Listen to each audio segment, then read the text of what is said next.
The problem with this subsidy is that people that are known by the government are the ones stealing subsidy money. I watched an interview by the former governor of Bauchi State. He said it, that there is one person who was involved in subsidy scam. The man came and called the president and said, Mr. President, I'm tired of stealing. Remove subsidy. If I'm the president of Nigeria, you tell me you are tired of stealing, you will take me to where you are stealing. You are going to sleep in the police station that night. How can somebody come to the president's office and tell the president that he's tired of stealing, and you let him go?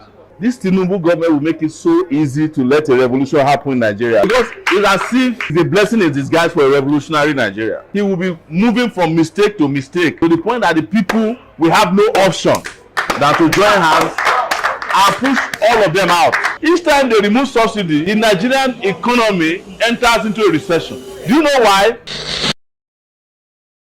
There is suffering in this country right now. It's not. I think there was even an APC boy, influencer, that I was saying today, that even himself, with all their 2,000 naira data boys, they are suffering. They are not even getting their 2,000 naira because the amount of money they used to pay them to insult people on Twitter is no longer enough to do transportation to go back to where they stay. Even them, they can't buy fuel. They can't afford the kind of life that's been imposed by the Tinubu regime. No need to lose focus. I will say one thing which is very important, and reason we must remain who we are.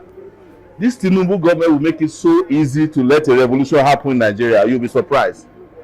Because, yes, I'm serious. Because it's as if it's a blessing in disguise for a revolutionary Nigeria. He will be moving from mistake to mistake to the point that the people will have no option than to join hands and push all of them out. You can go and quote me anywhere. There's all these ones that people are looking around now. They think people are stupid. People are not stupid. People are just watching. One day you put them to the wall and they will push back. The problem with this subsidy is that people that are known by the government are the ones stealing subsidy money. I watched an interview by a former governor of Bauchi State, Isha Yuguda. I call him Isha Jaguda. He said it, that there is one person who was involved in subsidy scam. That the man came, I'm quoting him verbatim, and called the president and said, Mr. President, I'm tired of stealing. Remove subsidy. If I'm the president of Nigeria, you tell me you are tired of stealing, you will take me to where you are stealing. You cannot leave. Oh. You are going to sleep in the police station that night. And the police must take you, the DS, everybody will take you to one show where you are, how much you are stealing. How can somebody come to the president's office and tell the president that he's tired of stealing, and you let him go? Exactly. So they are all lying that subsidy is not good for the Nigerian economy. What we have realized, based on one thing I posted on Twitter, I think there was a guy that analyzed it. If you go to my Twitter page, it's still there. Each time they remove subsidy, the Nigerian economy enters into a recession. Do you know why?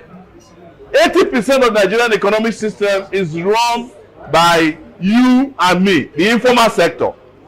The moment there's a dislocation that destroys our ability to run our small businesses, millions of people lose jobs. Now, if you enter Uber or Bolt, they will tell you that they cannot fill their tanks anymore. But that's not the issue. There is something new about those who are importing fuel. They are importing substandard fuel into the country that is burnt faster than the normal fuel. That is what they want to do. And I'm sure, apart from the fact that it evaporates faster, it's also destroying your engine. So you're automatically going to enter into recession. And as that guy rightly put it, the reason why they took away subsidy is that subsidy is the only thing that Nigerians enjoy that they themselves, they are following it up. You can tell how much is subsidy, but you cannot tell how much will be applied elsewhere. Since they removed subsidy, which roads have they constructed? They didn't even pay salary of NYC and some other. So you would expect that because they remove subsidy, everywhere there should be light, everywhere the roads should be shining, there will be employment. Nothing has changed in Nigeria since they removed subsidy. The only thing that removal of subsidy has brought is hardship and suffering for our people. And that is why to say we are different. When people tell us, oh, maybe you should have worked with some of these political parties, we are different from them. All the major political parties, as they call themselves, were all going to remove subsidy. So if you voted for Atiku, subsidy would have been removed by now. If you voted for Peter Obi, subsidy would have been removed by now. If you voted for Atiku, they would have floated the naira by now. Maybe naira will even be 1,000. If you voted for Obi, they would have floated the naira for now, because they are not interested in Nigerian people. They are interested in the foreigner. But when the country doesn't work, we are the ones that all of them call upon. If this country, if there's something wrong today, and there's nobody to fight, even Tokwe will go and say, what is Sowore people doing now? If Tokwe gets illegally arrested, he will not call a lawyer first. He will call me first. I'm telling you. There was a comrade of ours who was arrested by police the other day, Abdul Mahmoud. When he was arrested, everybody was calling me. They have arrested Abdul Mahmoud. In fact, I tweeted from the toilet that they should release him. Because we are the ones who have the moral authority in this country to command the government to do what is right, whether they like it or not, whether they like us or not. So we must continue to sustain our energy, our focus and respect. It's very important. We have discussed what we will do for the country. There is nothing that I said in 2023 that has not come to pass since 2019. On the issue of refineries, look at Tokwe is saying that you need to give private sector refinery. Didn't we help Dangote to build his refinery? By investing 2.5 to 2.7 billion dollars in his own refinery. How can you help somebody to build refinery and you cannot repair your own?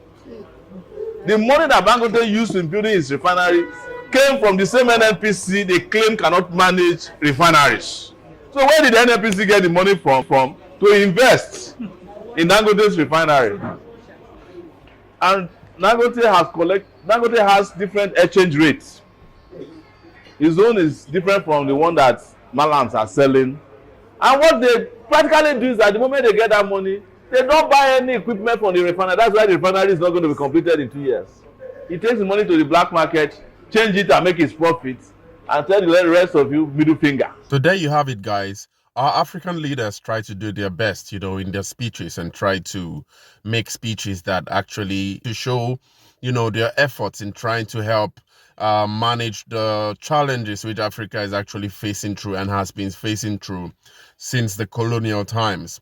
And so we here to really listen to these speeches and to share our thoughts in the comments. And so whatever it is you guys think about these speeches, please do share your thoughts in the comments. Thank you for watching, guys. I really hope you enjoyed this video. Please share and like and subscribe, because that's the way you support Kwazemi as a channel, an Afrocentric channel, where we try to understand deeper issues in African history and hopefully develop a collective intelligence on how we wish to build the Africa we want to see as people of Africa. See you in the next one.